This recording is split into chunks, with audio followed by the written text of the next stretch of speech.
Kaya nga dinadayo ng mga tao yung sa Manila Bay na sabi white sun daw.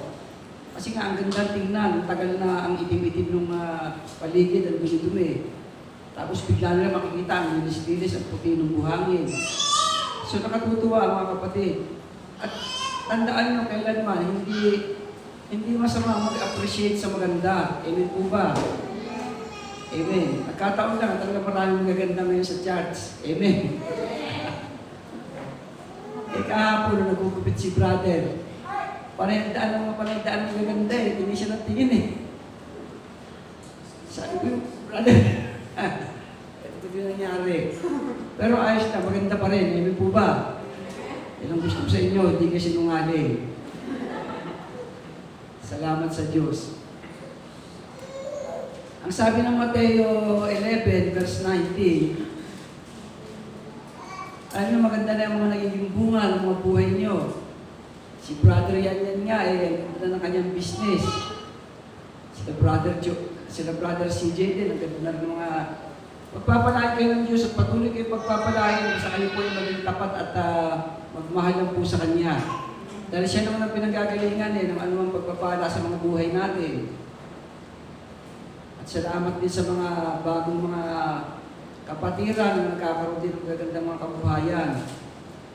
Habang nakakuminsan kami dyan ni Sister B, tinitingnan namin kayo. Ang sarap tingnan. Si Sister Desi nga, plantita pa yung daw.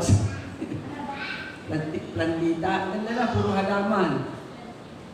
Pero tandaan nyo, yan po ay bunga ng ating mga pagmamahal sa Diyos. Kasi ang Diyos lang ang magbibigay sa atin ng karunungan eh. Ang Diyos ang magbibigay sa atin ng appreciation. Yung matututo tayo mag-appreciate sa mga magaganda. Matututo tayo mag-appreciate sa mga magagaling, mabubuti. Ang hirap na hangang-hanga ka sa masasama, ibis na hangaan mo ay mabubuti. Ngayon, ang Diyos ang magbibigay sa atin noon na tayo po ay mag-appreciate sa mga bagay na karapat-dapat, mga bagay na totoo. Para sa ganun, yun po ang nagiging resulta ng ating mga buhay. Ang sabi nga ng Mateo 11 verse 19,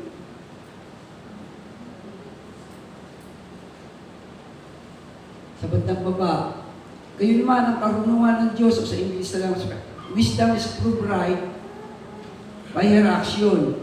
May ibang translation na ganito po sinasabi, wisdom is shown to be true by its result. Yung resulta daw ng karunungan ay makikita yung karunungan daw makikita totoo sa pamamagitan ng resulta. So pag makikita mo yung kapatiran na nagiging mabuti na, hindi na nagiging ganun, makikita yung maayos na yung kanyang pamumuhay, maayos na magalang na, masasabi nung nagiging matalino ang tao ito. Hindi na katulad ng dati bara-bara at kung anong pinagagagawa. Tandaan nyo, ang inyong katalinuhan, karunungan ang magdadala sa inyo sa kabutihan. Amen po ba? Ngayon ang karunungan, ang sabi sa 111 ng awit, tinan nga natin 111 verse 10.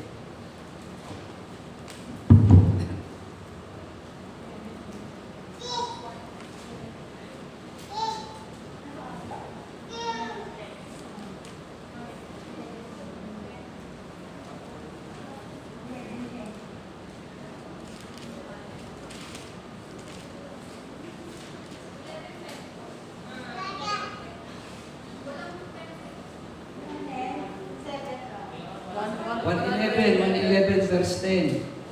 111.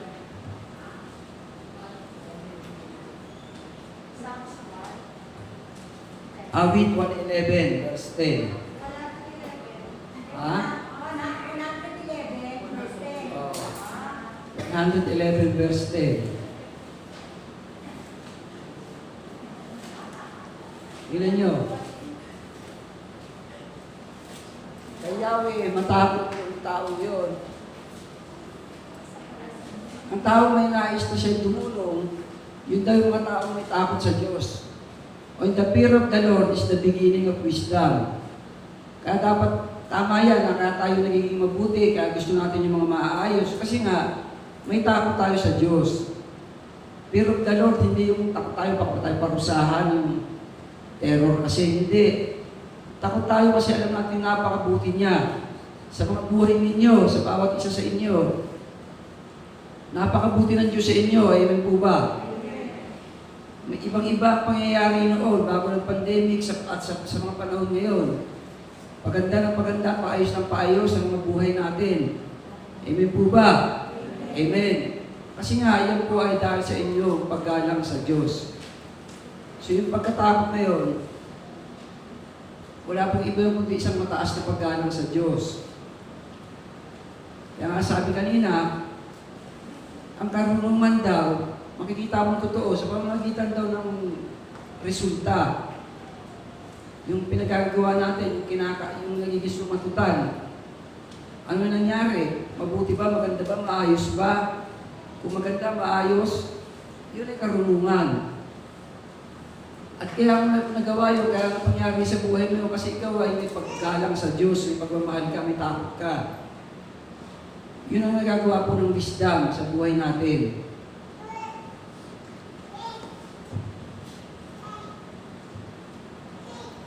Kumisang bakit maaga na tayo gumigising?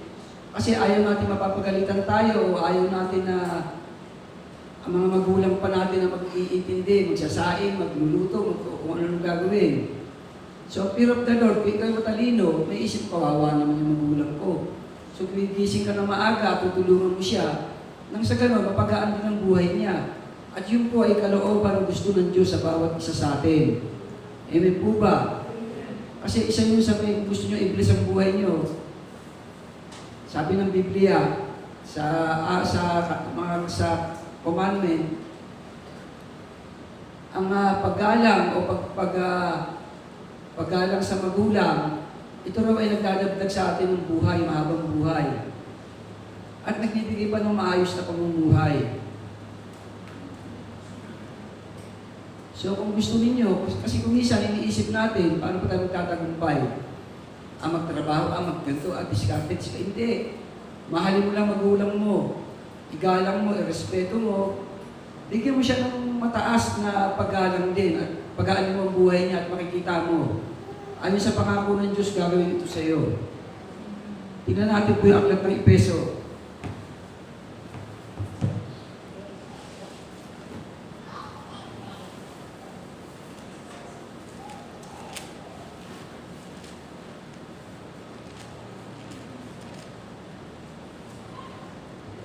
Efeso chapter 6.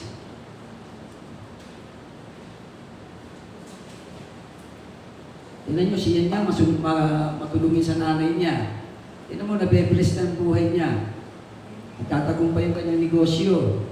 At higit sa lahat, ang ganda ng love life niya.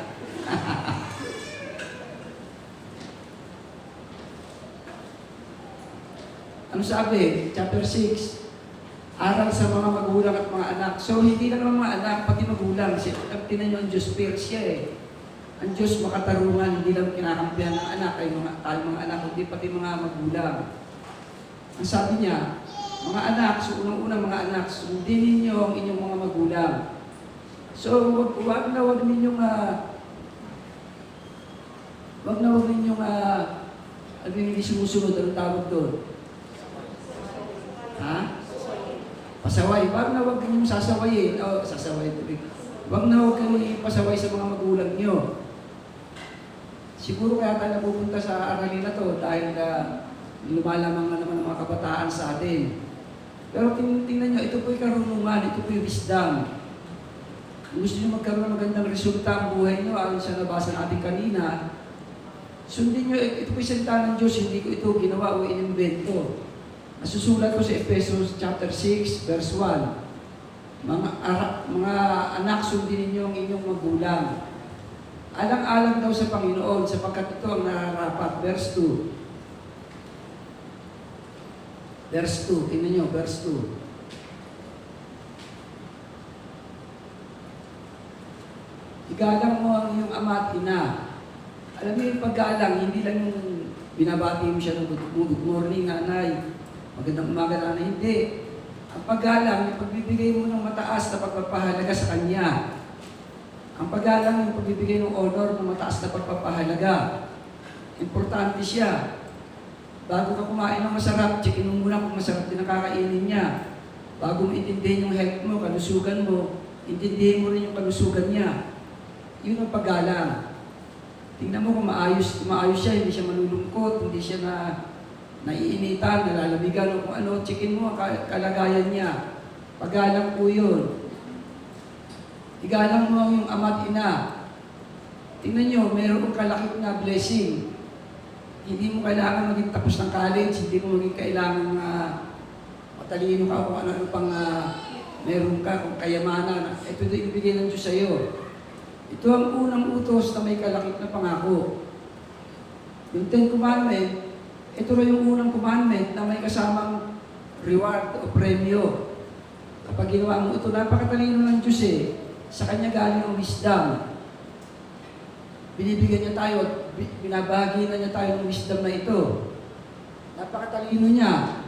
So, ito po ang Kanyang kalooban sa lupa sa atin. Kung tayo nagtatanong, ano ba kalooban ng Diyos? Kalooban ng Diyos ng lahat ay maging automatic dito sa mundo. Mundo, hindi na siya bababa para checkin kung ano ba nangyayari.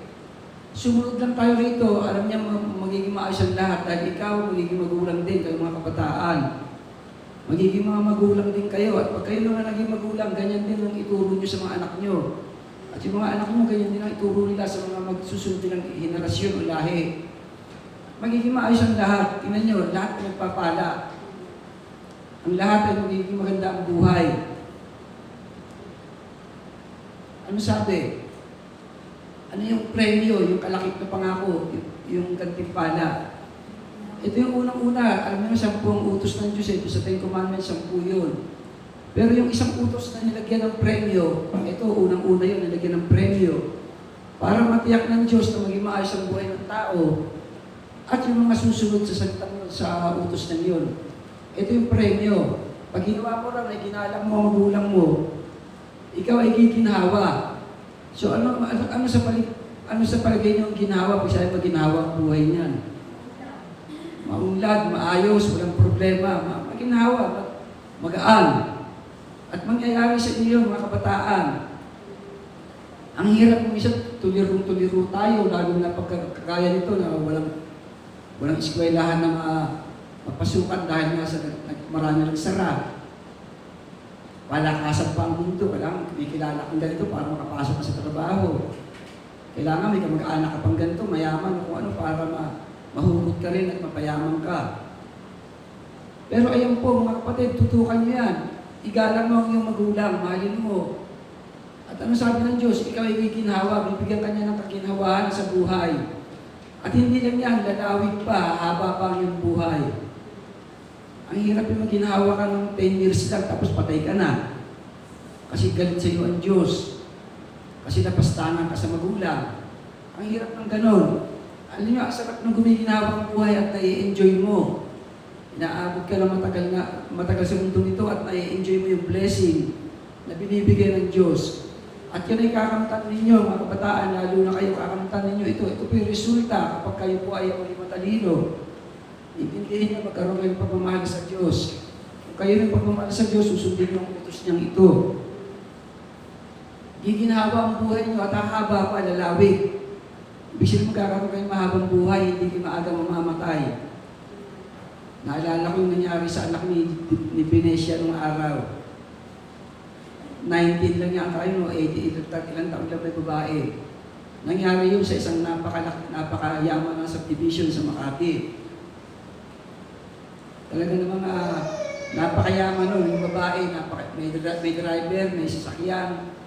Talagang luho ang buhay. Namatay dahil sa Christmas light. Katakataka, napakabata, sayang ang buhay, sayang. Ngayon hindi ko alam, pero ito lang ang tinitingnan ko. Sabi ko, bakit may mga maagang namamatay na hindi naman dapat mangyari yun? Dahil mayaman na sila eh. Supposed to be, pag mayaman ka eh, may pang padoktor ka, may pang-sustain ka sa mga bagay na kailangan mo. Eh, pero bakit namatay pa?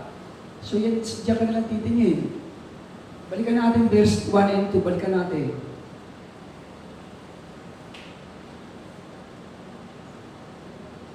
Sundin ninyo ang inyong magulang, alang-alang sa Panginoon. So sumusunod kayo hindi dahil sa sinasabi ni pastor, kundi alang-alang, pag sinabi alang-alang, meron kayong paggalang, meron kayong pagmamahal sa Diyos, meron kayong pagkatakot, fear of the Lord. Sundin ninyo ang magulang nyo, alang-alang sa Panginoon. Dahil ito na talaga ang nararapat.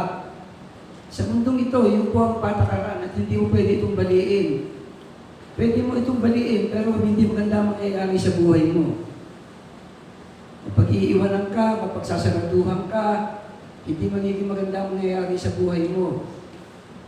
Verse 2. Igalang mo ang iyong ama at ina. Madali pa naiintindihan po ba natin yun? Mga kabataan, naiintindihan nyo. So yan po ang sikreto. Ganun lang pala o ganun lang. Kung gusto nyo gumandaw, guminawang buhay nyo.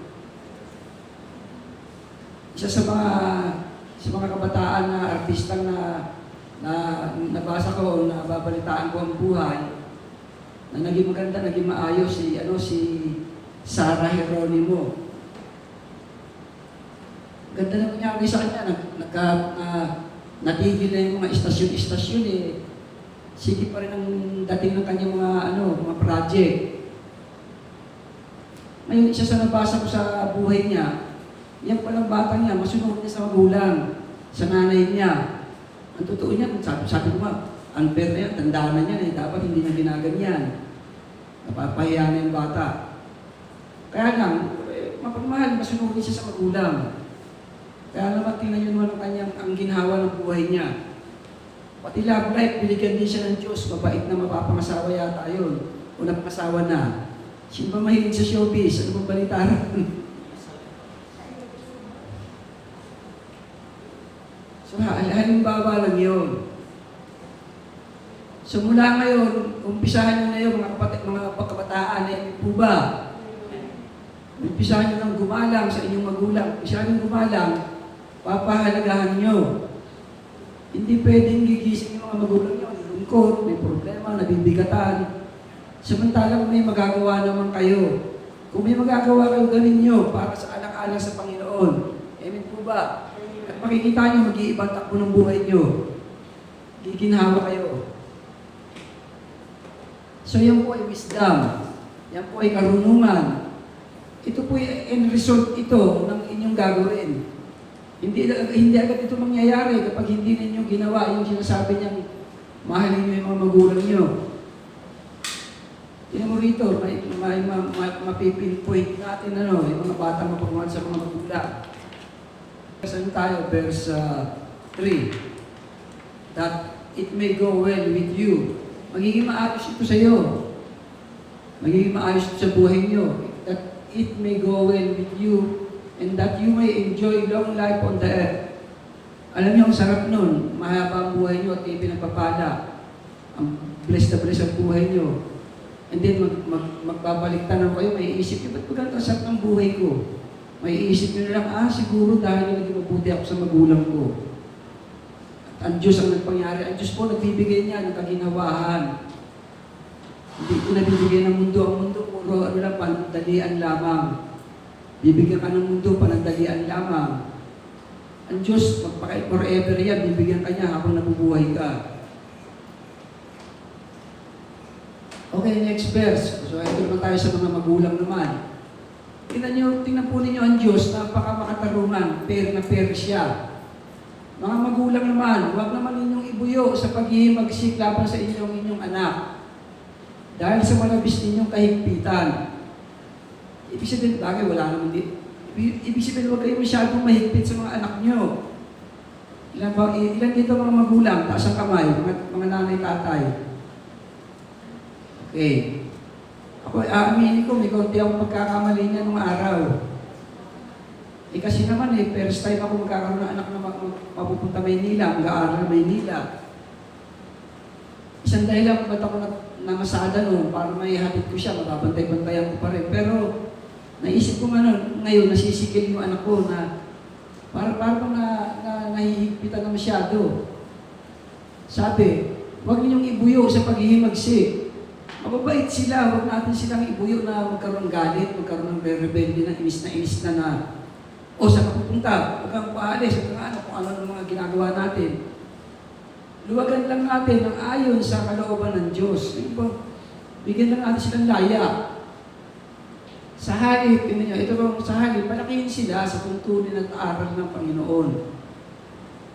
So kaya pala naghihimag kasi yung mga bata, pag masyado tayo naghigpit. Pero sa bandang huli rin, dahil ako maaga naman ako na born again, hindi naman din ako, maaaring nagawa ko yung paghigpit na yun, mga ilang buwan lang o ilang ano na nagpapanik ako dahil na aning babae ang anak ko. Pero maaga naman ako na himasmasan. Dahil yun naman ang ganda kung kayo mag-asawa ay Christian, nagkakapayuhan kayo. Kaya nakabawi rin naman ako, nabawi rin.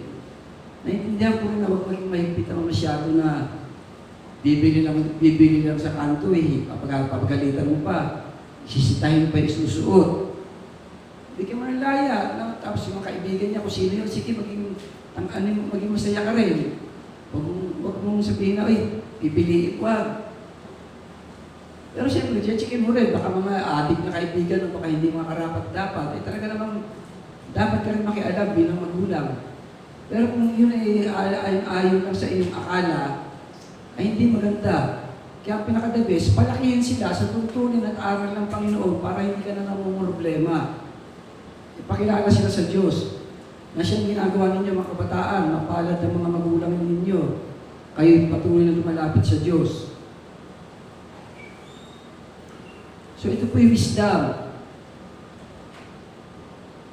May mga bata rito na mga mababait sa magulang. Sino ang mababait sa magulang dito? Taas ang kamay. Ito. Si Iris, mabait ka ba sa magulang mo? Very good. Very good yan. Sige. Ikaw lang naman kasi makakaalam yan eh. Hindi ko naman alam yan eh. Sino rito mababait sa magulang? Si Iris, matulungin to eh. Si Laling, mabait sa magulang yan eh. Oo, si Laling. Si Ami, Edna, mabait. Kilay lang ang sumakuta.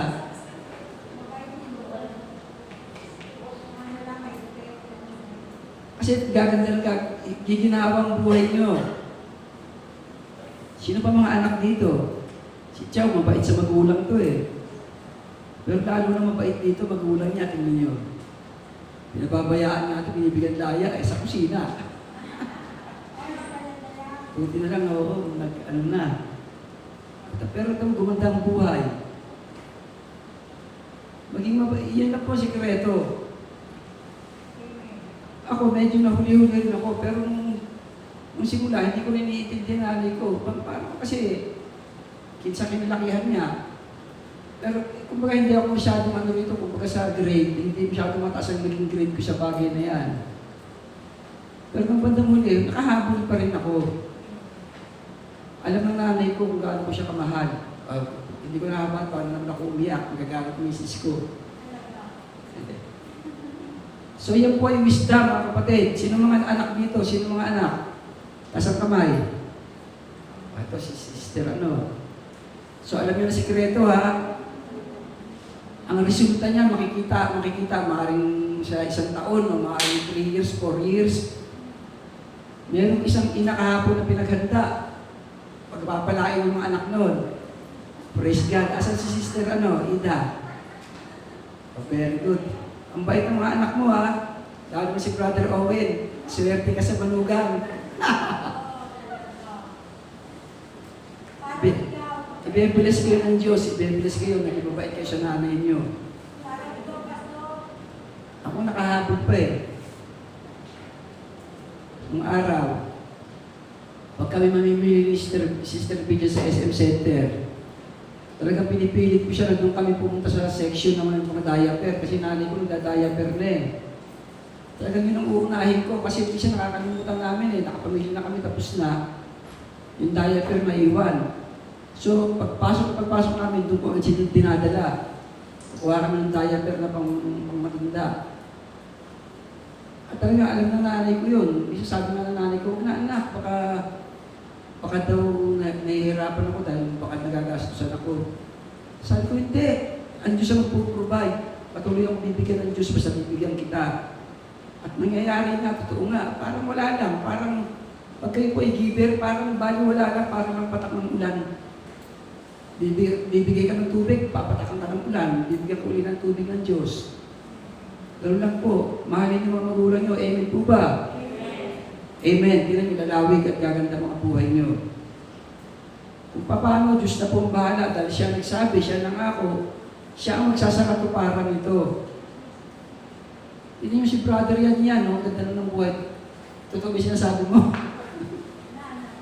Kahapon, nandiyan kahapon yan dahil nag-deliver, may diniliver siya kaila Christian na, ano ba, probe, ano? Ha? Ano yan? Ay, hilaw pa, lulutuin pa. Ano tuna? Sabi niya, praise God, sabi niya, tuwa siya. Pinagpapalaro ng buhay. Sabi mo kanina, may sinabi kayo na pinagpapalaro yung kanyang buhay. Naisip ko purihin ng Diyos. Siguro mapagmahal ka ba sa magulang mo? Amen. Pag pinagbabantay ka tindahan, nagbabantay ka. Ha? Baka nagdadabog-dabog ka, nagdarapon eh.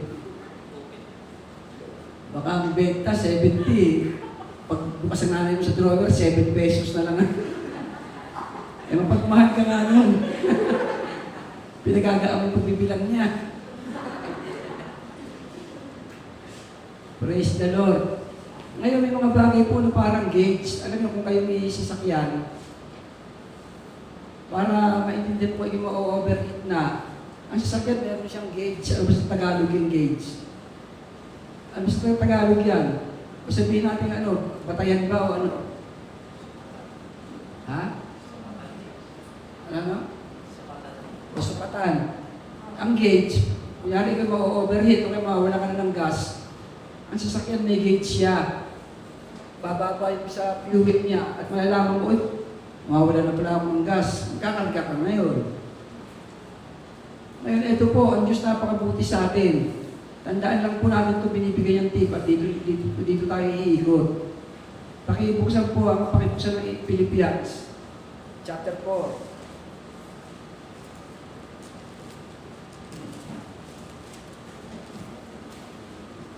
Ang sarap ng handa ni Sister Ida, naparami ng kuha. Joy, ikaw, ando ka na naman, ha?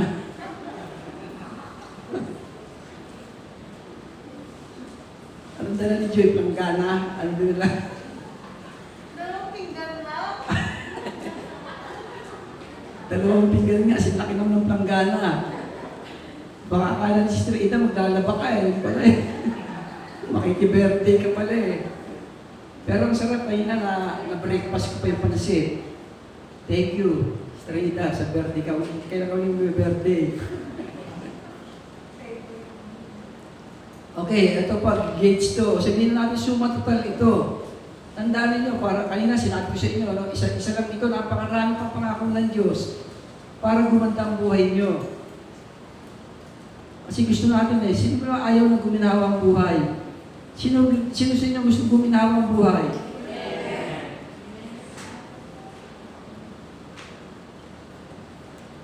Bisa sabihin natin, kaibiganin nyo si ganito. Gusto nyo guminawa buhay nyo, kaibiganin nyo si ganito. Kaibiganin nyo si Jesus. Amen po ba? Di ginawa ang buhay nyo, kaibiganin nyo. Mag-ano kayo sa Kanya, magpalakas kayo sa Kanya. Ang Panginoong Jesus po, pinagagalingan ng lahat ng kaligtasan.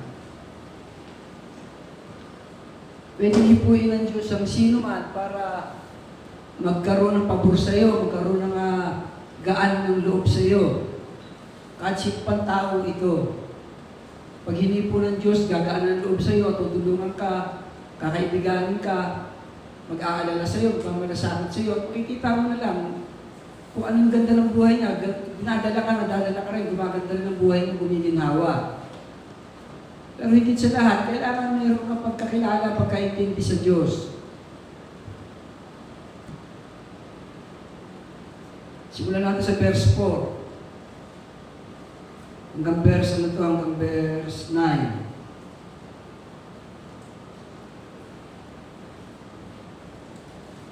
Mag-alala kayo lagi sa Panginoon. Inuulit ko, mag-alala kayo.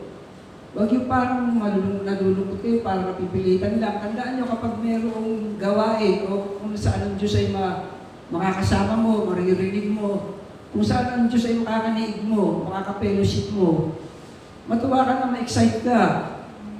Pag mistulak ng munting bata na umalis yung magulang at mamaya babalik na, at narinig mo, nasa taas ka ng hagdan, narinig yung boses ng magulang mo galing sa palengke o galing sa mall. Tuwang-tuwa ka na dahil may mga pasalubong sa iyo. So ganun po, tuwing mayroong gawain ng Panginoon, ikagalak na ninyo. So, hindi lang tuwing may gawain, kundi araw-araw sa buhay mo dahil ang Diyos binibigyan ka ng lahat ng kailangan mo. Yung buhay mo na lang sabi nga sa umarit sa nababasa ko, every gising is a blessing. Totoo yun. Magising ka sa umaga, blessing na yun Kasi meron mga tao hindi na nagising Yung pinakamayaman na tao, kailan dito sa Pilipinas kailan ba yung 4 months ago ba o 6 months ago? 7 months ago yata yun hindi na nagising Napakayaman nun si may-ari ng SM. Natutulog sa bagay, may edad na siya, napakatanda niya na. Pero patunay lang na sa pagtulog talaga, may mga taong hindi nagigising, mayaman ka man o pwedeng hindi ka na magising. At marami pa na marami akong nabalitaan ng mga natutulog na hindi na nagising. Pero naisip ko rin, yung ganun, blessing pa rin, dahil mas maganda na yung ganun, tulog lang nakunin ni Lord. Kaysa naman dumanas ka pa ng kung anong hirap. Maganda yung tulog, namatay lang ng tulog. Okay, ipadama ninyo sa lahat ang inyong kagandahang loob. So, kayo ba may kagandahang loob? Hindi ito po hindi proven na hindi sa proven. Hindi kabukihan ng ugali.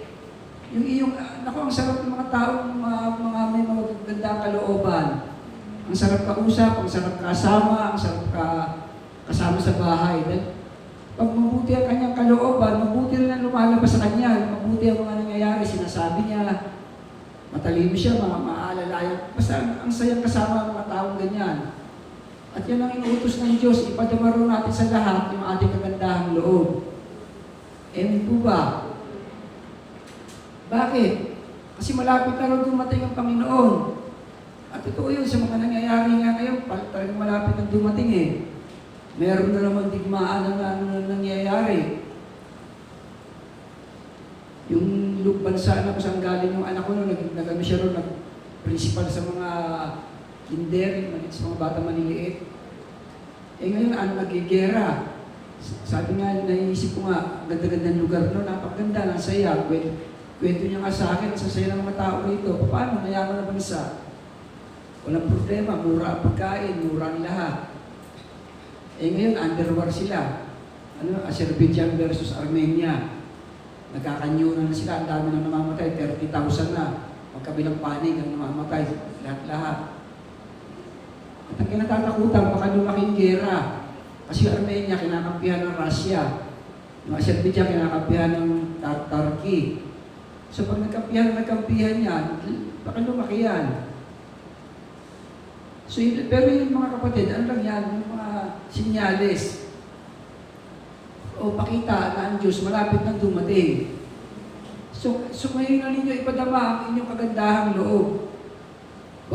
Dahil pag dumating na ang Panginoon Diyos at kayo magiging mabuti, magiging mabait pa, wala nang epekto yun. Ngayon na, habang hindi pa siya dumarating, ngayon nyo na ipakita yung mga bait ninyo. Amen po ba? Ngayon na ninyo mga kabataan, ipadama ang inyong pagmamahal sa inyong mga magulang. At huwag kayong mag-alala, tapat ang Diyos, ibibigay niya yung premyo doon sa pagmamahal nyo na yun sa mga magulang nyo, siya magbabayad. Ibigyan kayo ng maginhawang buhay. Verse 5.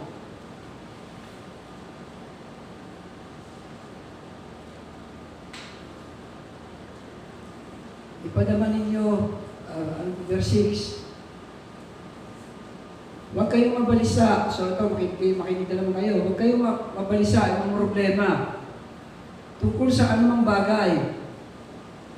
Dahil sa totoo yan, may mga taong problematic Yung kahit na Kahit na yung pag nagdilim lang ang ulap, problema na eh. Pagka ang dali niya mga problema, huwag daw ganun. Ako dumaan din ako sa ganung kalagayan ng araw eh. Dati mo nangyari, na-stroke tuloy ako. So kaya dapat matuto tayong huwag tayong magbalisa tungkol sa anumang bagay. Sa halip ay hingin ninyo sa Diyos ang lahat ng inyong kailangan. So sa mga tuwid, kaya lang nababalisa kasi marami tayong pangangailangan na hindi nakakamtan. So namumroblema tayo, kailangan natin ng ganito, kailangan natin pambayad ng ganito, kailangan natin ng pang ganito. At dahil hindi agad dumarating o hindi natin nakakamtan, nababalisa tayo, naliligalig tayo. Ang sabi rito, huwag kayo mabalisa tungkol sa anumang bagay. Sa halip daw, hingin ninyo sa Diyos ang lahat ng inyong kailangan. Sa pamamagitan ng panalangin, so pag magpe-pray kayo, magpasalamat kasama ng pasalamat. Kasi isa po sa kahinaan natin ng mga tao. Isa sa makahinaan natin mga tao, hindi tayo mapagpasalamat. Ibe-bless tayo, pagpapalain tayo, bibigyan tayo ng ganito. Tao man o Diyos o galing man saan. Kung minsan tuwa-tuwa tayo, pero ganun lang, wala na. Ang napapansin ko lang mga magagaling magpasalamat, katulad nila Daisy, sa idadaan sa Facebook, thank you, ipapaskil pa. Thank you, sabi kayo mo na. Isang kapilang eh, thank you, naka-Facebook pa. Okay, nakakahiya, pero okay na rin yun. Kung ka marunong siya magpasalamat. At maging ganun daw tayo. Hindi natin sa Diyos ang lahat ng ating kailangan at sa pamamagitan ng panalangin may pasasalamat. Kapag kayo humihingi sa Diyos, magpasalamat na kayo. Amen po ba? Bakit ganun? Kasi ang Diyos po ay siguradong magbibigay. Kung hindi man, siguradong may dahilan. Kung hindi niya magbibigay, dahil baka hindi makabubuti, o baka hindi mo alam kung paano gagawin. Pero pag binigay niya, pasalamat ka agad. So habang wala pa, magpapasalamat ka. Amen po ba? So ito po yung another wisdom na binibigyan ng Diyos sa atin. Kapag tayo pala humihingi sa Diyos, magpasalamat na. Next verse. At ang di malirip, hindi masusukat dahil napakadami talaga, napakatindi. Ang hindi malirip na kapayapaan ng Diyos ang mag-iingat sa inyong puso at pag-iisip sa pamamagitan ni Kristo Jesus. Ang Diyos po ay unlimited siya. Yung kapayapaan sa Kanya ay talagang grabe po yun. Pwede tayong bisikan. Pwede tayong bigyan ng konti sa puso natin at payapa tayo dahil pag tayo hindi magiging payapa, ipuprovide niya yung mga kailangan natin. Ipuprovide niya, giginhawang buhay natin, hahaba pa, pati love life mo, ipuprovide ng Diyos, lahat ng kakailanganin mo. Talaga magkakaroon ka ng kapayapaan sa puso mo, sa isipan mo. Verse 8. So ito na yung mga gauge. Tingnan nyo mga kapatid.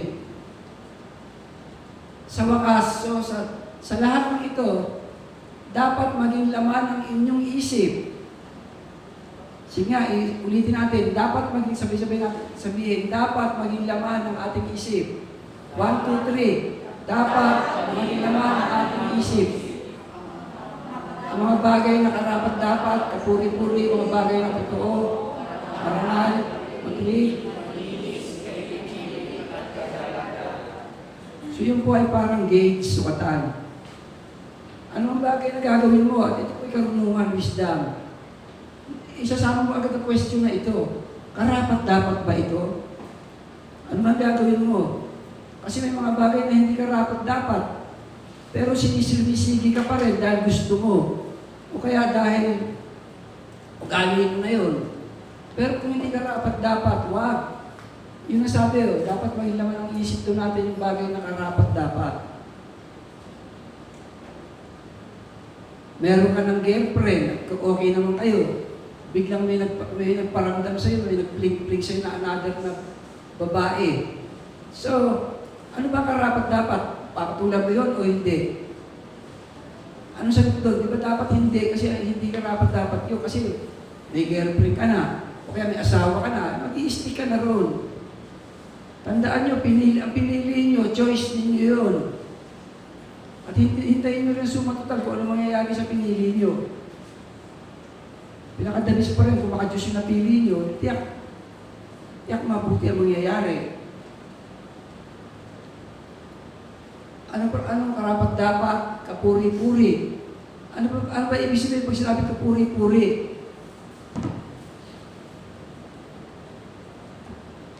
Sige, may premyo. Ano ba ibig sabihin pag sinabi kapuri-puri? Hindi ko masyadong maano eh. Sino naman may pagkaintindi? Yung dapat maging laman ng isip natin. Kapuri-puri ba to? Karapat dapat ba to? Ano yung kapuri? Pupurihin mo. Mabait yan. Masipag yan. Pero pag nangyari yung tao na yan ano yan? Adik yan. Asinigero yan. Nanakaw yan. Basakulero yan. Ganito yan. Ganyan yan. Kapuri-puri ba yun? Hindi. So kapuri-puri, mabait yan. Masipag yan. Mabait sa magulang yan. Masunurin yan. So ganun po ang kapuri-puri. Ibig sabihin pwede mong purihin. So may pagkaintindi na kayo. Ay, masipag yan. So magandang katangian na yun. May masipag yan.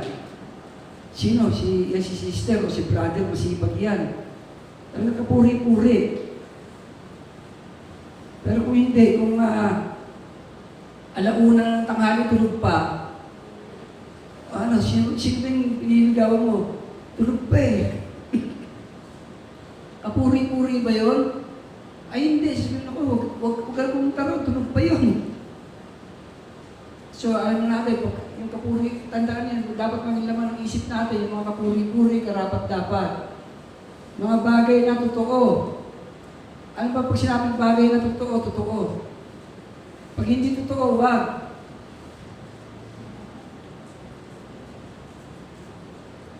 Naalala ko si Christian, nung araw. Meron siya kaibigan, sila nung college days niya, ikikwento. Meron ko silang kaibigan na taga sa Bulacan, taga sa ba yun? Meron taga gasolinahan. Baka may gasolinahan sila, ikikwento niya, ganun. Kaya pala, maporma raw sa school. Minsan, nagkataon, nagkayayaan, may papasyalan sila ron. Dinaanan nila yung bahay ng eskwela na yun. Naku, yung palang gasolina sinasabi mo, litro. Galong litro na gasolina nasa isang ganun pala tawanan na siya ng tawanan. Hindi pala totoo. May ka-eskwela si Vilma noon. Napaka-forma sa school nila noon. Tapos papakita yung picture ng bahay. Laki-laki ng bahay, ganda-ganda. Nung minsan nagka-fiesta ron, niyaya sila, mapuntahan nila, hindi pala yun ang bahay. Iba pala ang bahay. So nagkaroon na sila ng idea, hindi totoo itong taong ito. Kaya kayo maging totoo kung ano kayo, pakitaan nyo. Pag hindi kayo nagustuhan, ang lagay ang gusto mo na sa akin, yung kasinungalingan ng buhay ko. Kung pagyayabang mo lang hindi naman sa'yo, tapos magugustuhan ka niya, paano kung mabulgar, dumating yung araw na malaman yung totoo, aayawan ka na. Mabuti ipakita mo sa kanya totoo na ganito lang kami, ganito lang ako, ganito lang ang namin. Mamahalin mo pa ba ako? Sabi ko, so okay. Wala kasi sinungalingan. So yun dapat maging laman ng iyong isip, mga bagay na totoo. Yun din sinasabi ng Roma 12. Plus na Roma 12.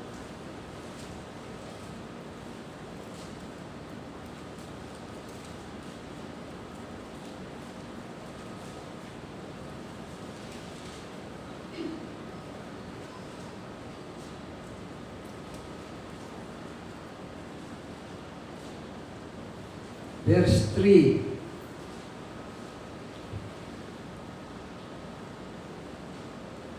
Dahil sa kaloob ng Diyos sa akin, sinasabi ko sa bawat isa sa inyo, huwag ninyong pahalagahan ang higit pa sa nararapat ang inyong sarili.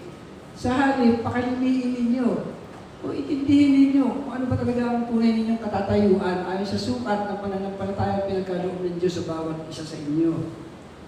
Don't become when you are not. Sabi pa nga, huwag mong hindi ka naman ganun. Kung talagang bisikleta lang ang proper, okay, pakita mo nakabisikleta ka, puntahan mo siya ng bisikleta. At sabihin mo, I love you. Angkas ka ba? Kung hindi, diyan ka na lang, alis ka na. Pero kung sa bisikleta mo, angkas siya, love ka nun, amen po ba? Ang mahalaga, pinakita mo yung totoo.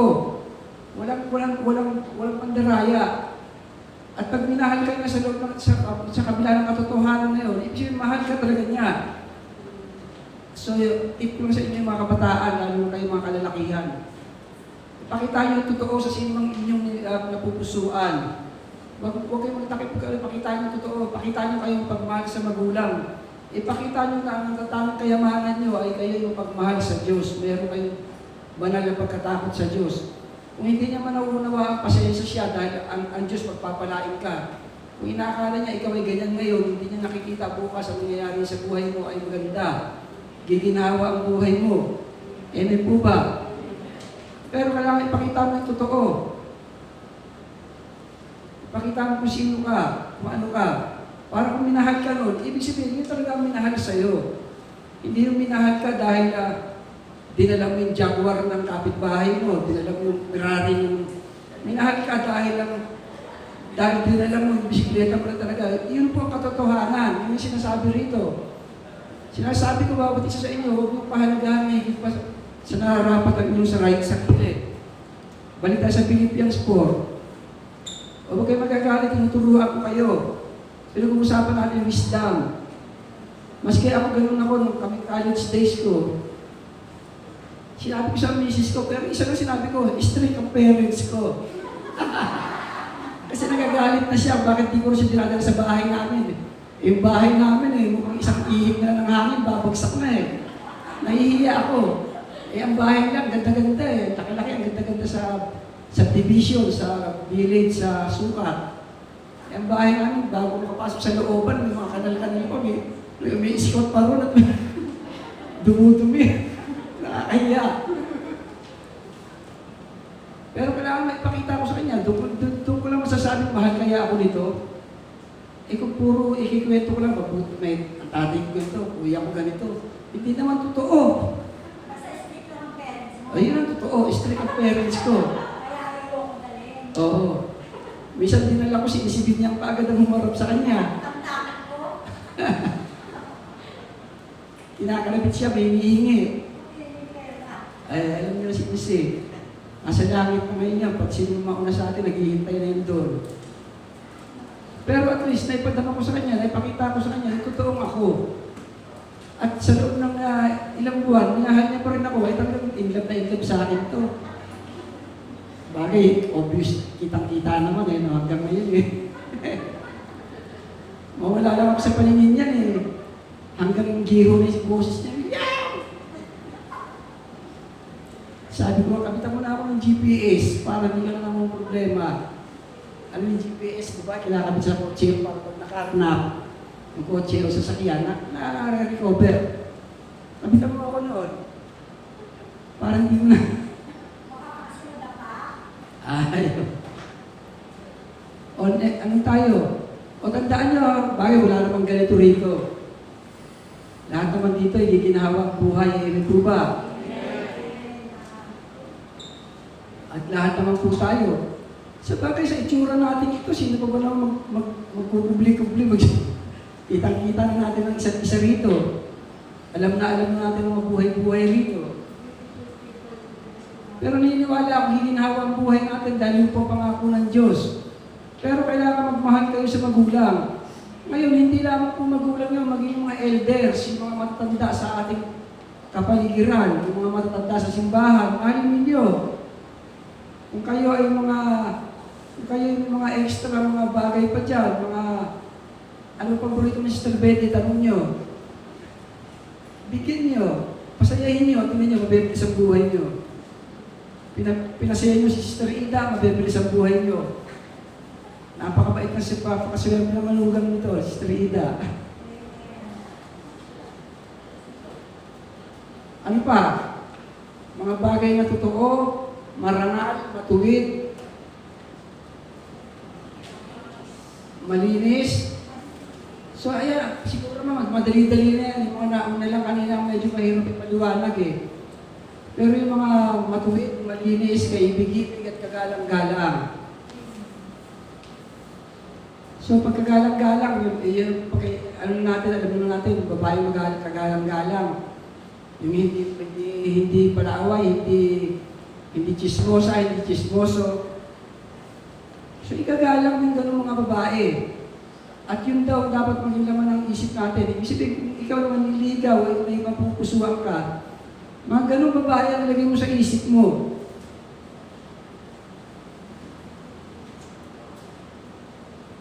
So salamat sa Panginoon Diyos ha. Yun po ay wisdom mga kapatid.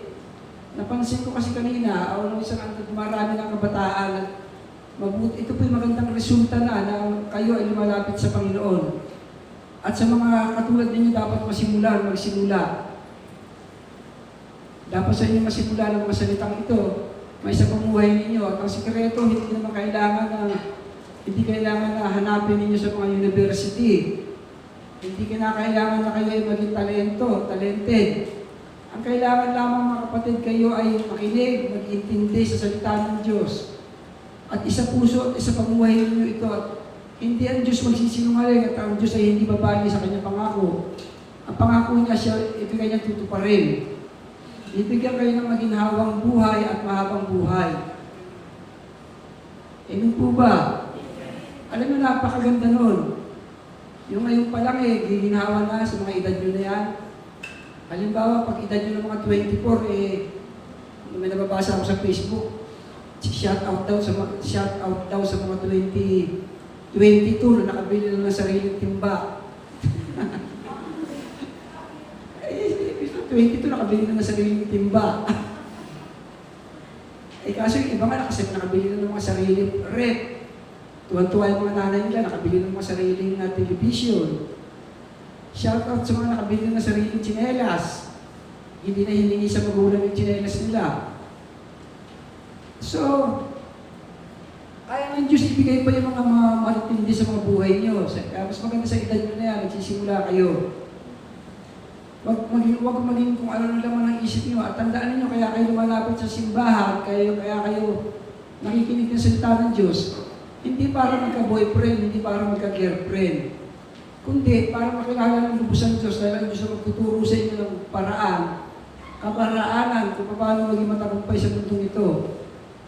Tignan nyo si kuya yan ninyo, hindi naman dito naghanap ng girlfriend yan. Sa labas niya nakahanap yung kanyang girlfriend. Pero naging tapat siya sa simbahan. Alam ko sila Kuya Buk nyo, lasap si Buk. May pasok. Sila Kuya Chow. Ibibigay ng Diyos yan sa inyo. Matuto lang kayo magmahal sa inyong mga magulang. Amen po ba? So tayo po tumayo muna, tayo po mananalangin.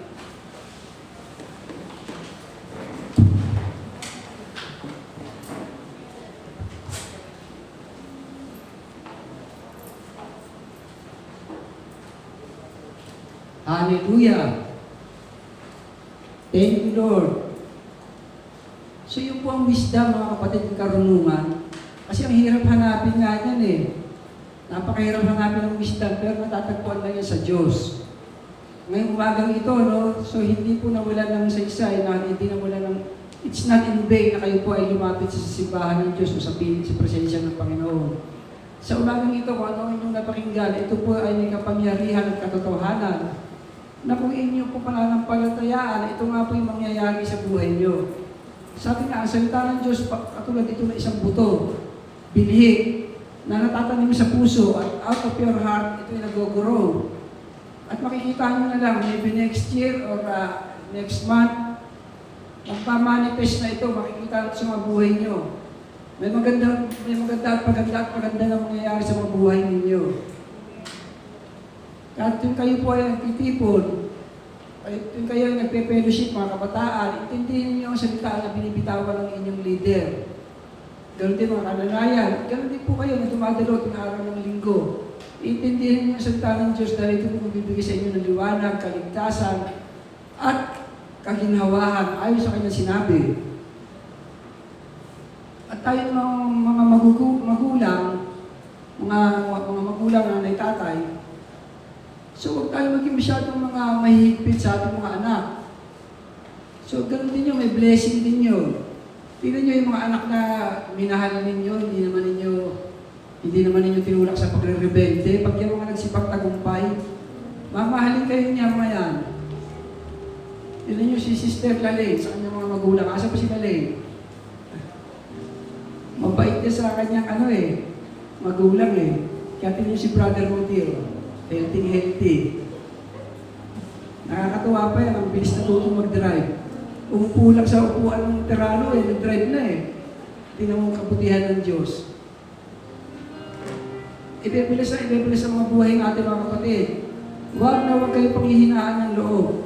Kaya kayo inilapit dito dahil sa pagkakataong katulad nito, bigyan kayo ng mensahe.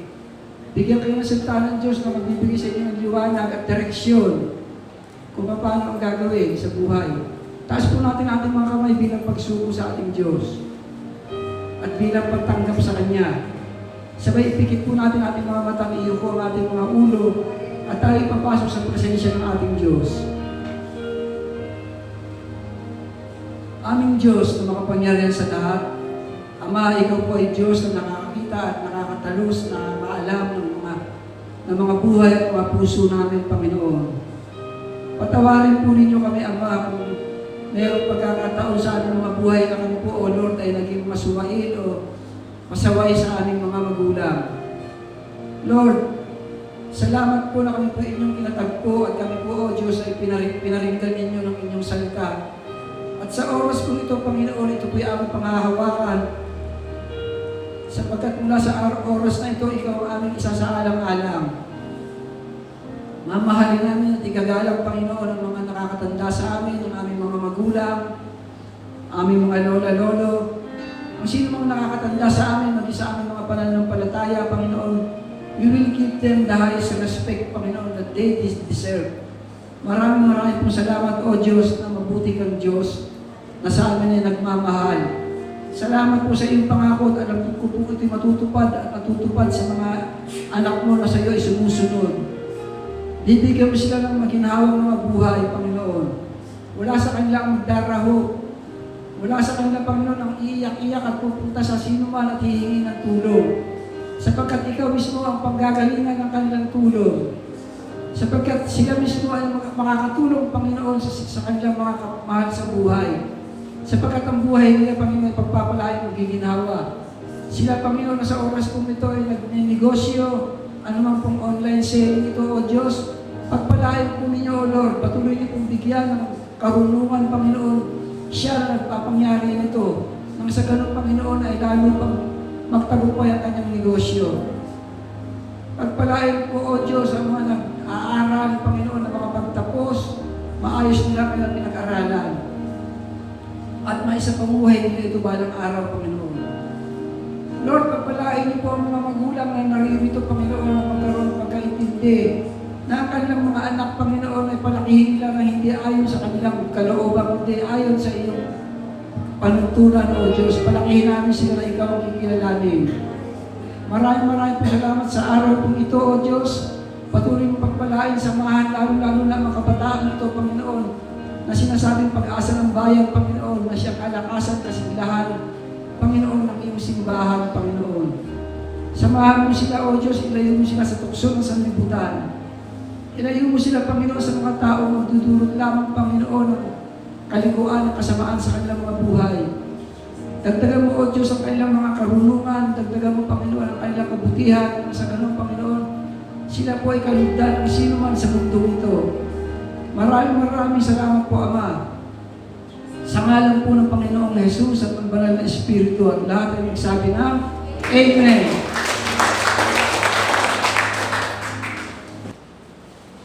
Amen. So, purihin ng Diyos. So, yung mga napapakinggan natin, wag lang yung hanggang head knowledge lang, yung parang kaalaman lang. Diba? Gawin natin itong karunungan. Ngayon, paano natin ito magiging karunungan? Hilingin natin sa Diyos. Diba? Sabi dun sa salita niya, kung kulang daw tayo ng karunungan, humingi tayo sa Diyos. O, ipapaunawa naman ng Panginoon ito sa atin. At magiging karunungan ito, kapag ito'y nagagampanan natin at ang magiging resulta tama, ibig sabihin nun, wisdom yun. Amen ba? Sabi daw, wisdom is shown to be true by its result. Napapatunayang karunungan yung ginawa ninyo o naging desisyon nyo kapag ang resulta nito ay mabuti. Naging mabuti, naging maayos. Amen po ba? Amen. So, sa ating giving, Ito, dati ko na itong papaalala ko lang sa inyo. Punta tayo sa Genesis 2. Okay, Genesis 2 verse 7 muna. Tapos tatalon-talon na lang tayo. Intindi nyo, napakaganda nito. Okay, sabi dito, nilikha ng Diyos ang tao mula sa alabok, hininga sa ilong at nagkaroon ng buhay. 8. Naglagay si Yahweh ng isang halamanan sa Eden sa dakong silangan at doon dinala ang taong kanyang nilalang. Okay, si Adan. Sabi rin sa 9, pinasibol niya roon na lahat ng uri ng kahoy na nakalulugod sa paningin at masarap ang bunga. Sa gitna ng halamanan, sabi rito, naroon ang punong nagbibigay buhay at ang punong nagbibigay ng kaalaman tungkol sa mabuti at sa masama. Talon tayo sa 15. 15.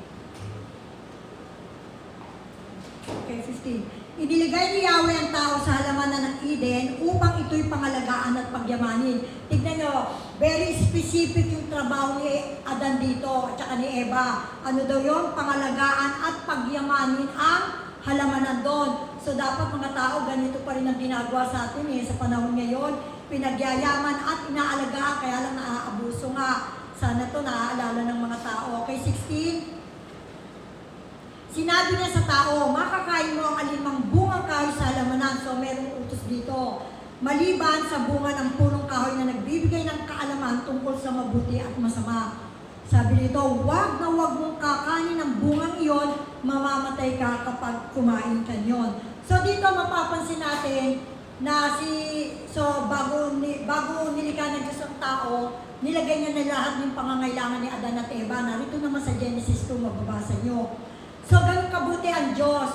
Ngayon, sabi doon, ang gawain ng dalawa, pagyamanin at alagaan yung halamanan ng Eden. Kaya lang, siyempre, pag inalagaan nila yun, mamumunga yun, yung mga tinanim nila doon, pag inalagaan, ganun mangyayari. Pero meron isang punong kahoy doon na sinabi na wag mong kakanin yan. Kumbaga, very strict yung command ng Diyos, kaya kailangan ng very strict obedience. May mga bagay talaga sa buhay natin, maski nung pinaadan at Eva, na meron talagang para sa Diyos. Amen? Ngayon ang tanong natin, bakit pa naglagay ang Diyos doon ng ganon? Magkakasala rin lang naman pala si Eva at Adan, kawawa naman. Hindi yun Kung naisip sana ni Eva at Adan na napakabuti ng Diyos, bago sila inilagay sa halamanan ng Eden, kompleto na. At lahat naman sabi, makakain nyo lahat ang pagpapagalan nyo dyan. Andyan na lahat, wag lang yung yun lang punong kahoy na yon. So siyempre, maiisip natin na bakit nga ganun tuloy nagkasala si Eva at Adan. Kasi nga ang gusto talaga ng Diyos at maski man sa atin ngayon, yung ating pagsunod, obedience. Amen? So, ganun din sa pagtatides natin, okay, sa inyo yung 90%, pero yung 10% akin. Wag na wag yung gagalawin niya, kundi ang sabi ron, may sinabi mo doon na, pag ginawa natin, bubuksan niya yung durungawan ng langit at ibubuhos sa atin yung masaganang pagpapala. So, totoo po yun, may mga bagay na hindi para sa atin, kundi para sa Diyos. Pero, kung inuutos niya man ito, para rin sa ikabubuti natin. Tayo rin ang magbe-benefit po doon.